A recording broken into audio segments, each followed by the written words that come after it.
नमस्कार, मैं सुष्मिता मिश्रा। आप देखना शुरू कर चुके हैं 4 पीएम यूपी। केंद्रीय मंत्री नितिन गडकरी, वो नाम जो सड़क और विकास की राजनीति में अपना अलग पहचान रखते हैं, लेकिन इस बार चर्चा किसी सड़क परियोजना को लेकर नहीं, बल्कि गडकरी के उस बयान पर है जिसने सियासत के गलियारों में भूचाल ला दिया है। नागपुर में एक कार्यक्रम के दौरान गडकरी ने कहा, जो जनता को बेवकूफ बना ले वही सबसे बड़ा नेता बनता है। अब यह बयान मजाक में दिया गया है या राजनीति की असलियत को उजागर करने के लिए आज की सबसे बड़ी बहस का मुद्दा यही बना हुआ है। क्योंकि सवाल सिर्फ गडकरी की जुबान से निकले शब्दों का नहीं, सवाल इस बात का है कि क्या यह बयान बीजेपी की अंतर कलह को बाहर लाती है। क्या गडकरी और एकनाथ शिंदे की बढ़ती नजदीकियां महाराष्ट्र में किसी नए राजनीति समीकरण की तैयारी है। गुजरात लॉबी और नागपुर लॉबी के बीच खिंचाव खुलकर सामने आने लगा है। गडकरी का यह बयान केंद्र की राजनीति में मोदी शाह की रणनीति पर सीधी चोट है। आज इसी मुद्दे पर हम चर्चा करेंगे senior journalist KP Malik sir के साथ।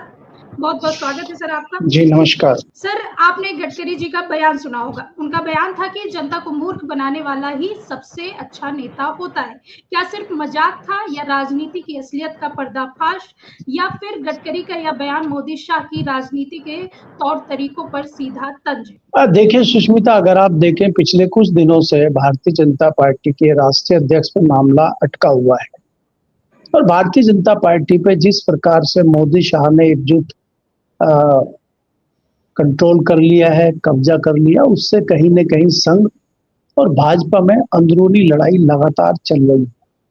अब वो अंदरूनी लड़ाई जो है वो सतह पे आ चुकी है और आपने देखा है कि जिस प्रकार से संघ और भाजपा में तनातनी चल रही है और संघ से प्रभावित, संघ से समर्थित, संघ के जो लोग हैं उनके ताल्लुकात, जिस प्रकार से गडकरी की आप बात कर रहे हैं, गडकरी जी नागपुर से आते हैं, वो संघ की विचारधारा के भारतीय जनता पार्टी के नेता हैं। संघ लगातार उनको आगे बढ़ाने का प्रयास आज से नहीं, पिछले 15 सालों से कर रहा है। आडवाणी जी के जाने के बाद में जिन लोगों को संघ ने आगे बढ़ाया उनमें से गडकरी एक है। तो अब ये मोदी शाह के लिए या यूं कहें गुजरात लॉबी के लिए सबसे बड़ा खतरा है। उसी को देखते हुए आप देखेंगे कि ये जो एथनॉल वाला मामला है, जो उनके ऊपर आरोप प्रत्यारोप चलाए गए हैं, माना ये जा रहा है कि इनको कमजोर करने के लिए और इनको थोड़ा सा धकेलने के लिए, पीछे धकेलने के लिए, जिस रेस में वो हैं उस रेस से धकेल के बाहर करने के लिए एक षड्यंत्र उनके खिलाफ गुजरात लॉबी के द्वारा किया गया है। लोगों का मानना ये है, क्योंकि अगर आप आज देखेंगे संघ ने जिस प्रकार दबाव बनाया है कि राष्ट्रीय अध्यक्ष किसको बनाया जाए, अब राष्ट्रीय अध्यक्ष गडकरी भी बन सकते हैं।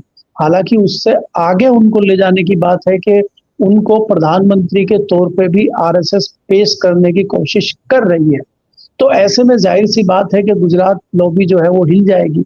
तो गुजरात लॉबी कहीं ना कहीं इस तरह के घोटाले घपले खोल के, जब भी गडकरी के लिए कुछ ऐसा ऑप्शन आता है, ऐसा अवसर आता है, तो गुजरात लॉबी उनके पीछे पड़ जाती है। अगर हम 2013-2014 की बात देखें तो एकाएक पूर्ति घोटाला आ गया था। पूर्ति नाम की उनकी कंपनी है। उसके बाद में बीच में फिर इनका नाम चला तो फिर वो एक सड़क का घोटाला आ गया कि 250 करोड़ में 1 किलो सड़क, एक किलोमीटर सड़क बना रहे हैं। अब इन्हीं की सरकार में इन्हीं का घोटाला खुलना जताता है कि कहीं ना कहीं कोई षड्यंत्र है। इसके अलावा किसी मंत्री पर कोई आरोप नहीं लगते हैं। अश्विनी वैष्णव पे आज तक कोई आरोप नहीं लगे, किसी दूसरी मंत्री पर कोई आरोप नहीं लगे। तो यहाँ देखने वाली बात यह है कि इन्हीं के ऊपर आरोप क्यों लगते हैं। और अभी एथनॉल की जो बात चल रही है, ठीक है, एथनॉल में जरूर गड़बड़ है, लेकिन गड़बड़ी क्या अकेले ये कर रहे हैं सरकार में? वो तो पेट्रोलियम मंत्रालय के अंडर आता है सारा मामला। और इसके अलावा एथनॉल बनाने वाली लगभग 300 कंपनियां हैं, उसमें से कुछ कंपनियां जो इनके बेटे चला रहे हैं उन्हीं को टारगेट किया जाना जताता है कि कहीं ना कहीं इनको लपेटे में लेने की कोशिश है ताकि ये रेस से बाहर हो जाए। उसी का ये रिएक्शन आया है जो आप कह रहे हैं कि गडकरी जी ने एक बयान दिया है। उन्होंने कहा है कि जो नेता जितना बड़ा झूठ बोले वो उतना ही बड़ा नेता है, जो जितनी बड़ी जुमलेबाजी करे वो इतना ही बड़ा नेता है। तो वो तो ये कहते हैं और लगातार वो पार्टी लाइन से आगे आके इस तरह के बयान देते रहते हैं।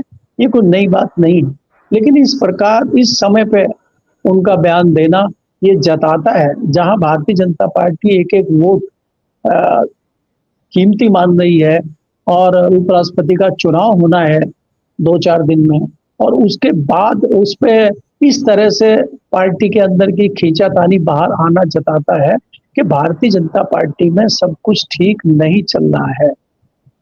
जी। जी, बिल्कुल सही कह रहे हैं आप। लेकिन सर गडकरी ने ये भी कहा कि सच बोलना मना है, मतलब फील्ड में वो सच नहीं बोल सकते। या बीजेपी के अंदर की मजबूरियों की तरफ इशारा किया है उन्होंने, या महाराष्ट्र की राजनीति में गुजरात लॉबी और नागपुर लॉबी के बीच खिचड़ी पक रही है? देखिए सुष्मिता, अगर आप देखें जिस प्रकार से क्रॉस वोटिंग की संभावना जताई जा रही है, उसमें कई सारी इंफॉर्मेशन है। हमारे पास भी सूत्रों के माध्यम से कई खबरें हैं, लेकिन अभी वो अपुष्ट खबरें हैं। जैसे कि कल रात से चल रहा है कि शिंदे और गडकरी के बीच में भी वार्तालाप हुआ है, क्योंकि देखा जाए तो एक नाथ शिंदे भी कहीं ना कहीं इनसे गडकरी भी परेशान है, और शिंदे भी कहीं ना कहीं इनसे नाराज हैं, क्योंकि जिस प्रकार से इन्होंने उनको दूर किया है, जिस प्रकार से शिंदे मान के चल रहे हैं कि मेरे साथ धोखाधड़ी हुई है, तो उससे कहीं ना कहीं वो भी आहत है और वो भी एक बदला इनसे लेना चाहते हैं।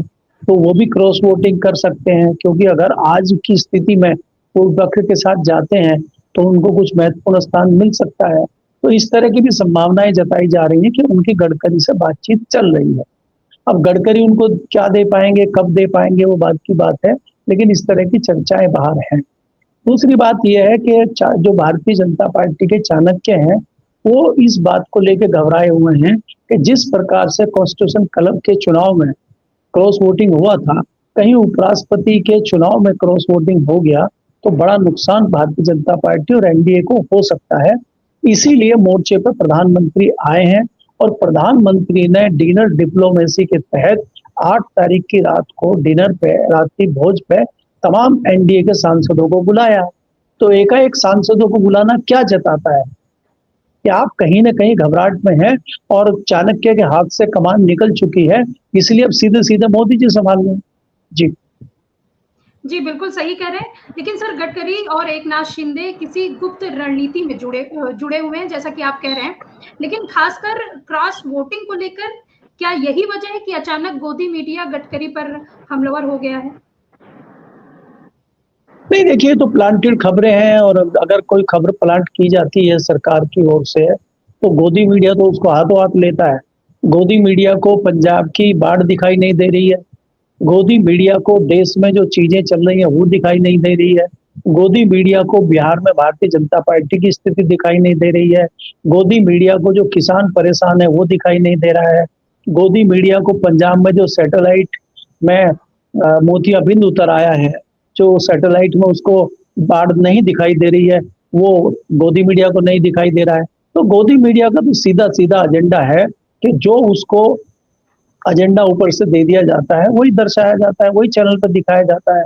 तो इसमें कोई गोदी मीडिया की कोई नई बात नहीं है। यही तो मैं कहा आपको कि गोदी मीडिया खाली आज टारगेट कर रहा है गडकरी को। इसमें करीब 300 कंपनियां हैं, तो उन 300 कंपनियों की भी बात आपको करनी चाहिए।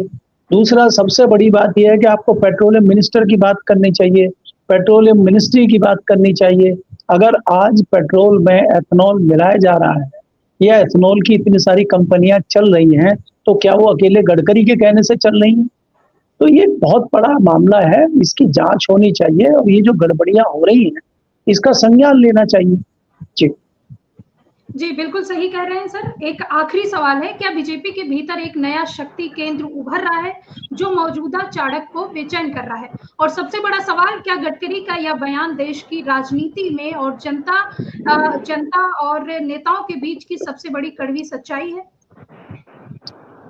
देखिए प्रज्ञा, आपको ये देखना होगा कि इसमें कोई दो राय नहीं है। तो गुजरात लॉबी से भारतीय जनता पार्टी संघ में जो नाराजगी है उसकी बड़ी संख्या है।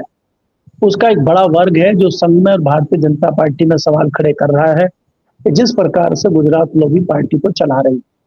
मैं लगातार कहता हूं कि करीब 3 दर्जन सांसद बहुत ज्यादा नाराज हैं, और वो समय समय पर आवाजें भी उठाते हैं। अभी भी निर्णय इसीलिए लिया गया है कि बहुत क्रिटिकल समय है, अगर विपक्ष का उम्मीदवार जीत जाता है या विपक्ष का उम्मीदवार जीतता भी नहीं है और उसको वोट अधिक मिल जाते हैं और भारतीय जनता पार्टी एनडीए की सरकार कमजोर सिद्ध हो जाती है, तो विपक्ष इस सरकार को गिराने का षड्यंत्र शुरू कर देगा और वो अविश्वास प्रस्ताव ला सकता है। ऐसे में चाहे संघ हो चाहे भारतीय जनता पार्टी हो, सबका बड़ा नुकसान होगा। ये सोचते हुए संघ ने भी 2 कदम पीछे खींचे हैं और जो विरोधी लोग हैं भारतीय जनता पार्टी में, उनमें भी कुछ विचार विमर्श चल रहा है और इस विचार विमर्श के तहत एक नया वर्ग खड़ा हो गया है, जिसमें गडकरी हो, राजनाथ हो, शिवराज हो, उत्तर प्रदेश के बाबा हो और जितने भी संघ से रिलेटेड लोग हैं, वो इस तरह का एक अलग वर्ग बन गया है जो गुजरात लॉबी को पसंद नहीं कर रहा है। वो ये नहीं चाहता है कि भारतीय जनता पार्टी की सरकार चली जाए, वो ये चाहता है कि भारतीय जनता पार्टी की सरकार तो रहे लेकिन गुजराती लॉबी हटे। इस पर वो काम कर रहे हैं और वो कितने उसमें कामयाब होते हैं, कितने वो इसको आगे बढ़ा पाते हैं, ये तो समय ही बताएगा। जी बिल्कुल सर, बहुत बहुत धन्यवाद सर, इतनी अच्छी चर्चा की आपने। तो सवालों की कतार बहुत लंबी है और हर सवाल सत्ता के दिल को चीरता है। गडकरी का बयान महज एक मजाक था या फिर उस हकीकत का ऐलान जिसे जनता सालों से महसूस कर रही है, लेकिन कोई नेता जुबान पर नहीं लाता। गडकरी अपनी ही पार्टी की राजनीति को आईना दिखा रहे हैं या फिर यह महाराष्ट्र से दिल्ली तक सत्ता समीकरण बदलने की आहट है। जवाब वक्त देगा, लेकिन एक बात तय है, सियासत में शब्द कभी यूं ही नहीं निकलते। आज फिलहाल इतना ही, कल फिर मिलते हैं एक नए मुद्दे के साथ। मैं सुष्मिता, नमस्कार।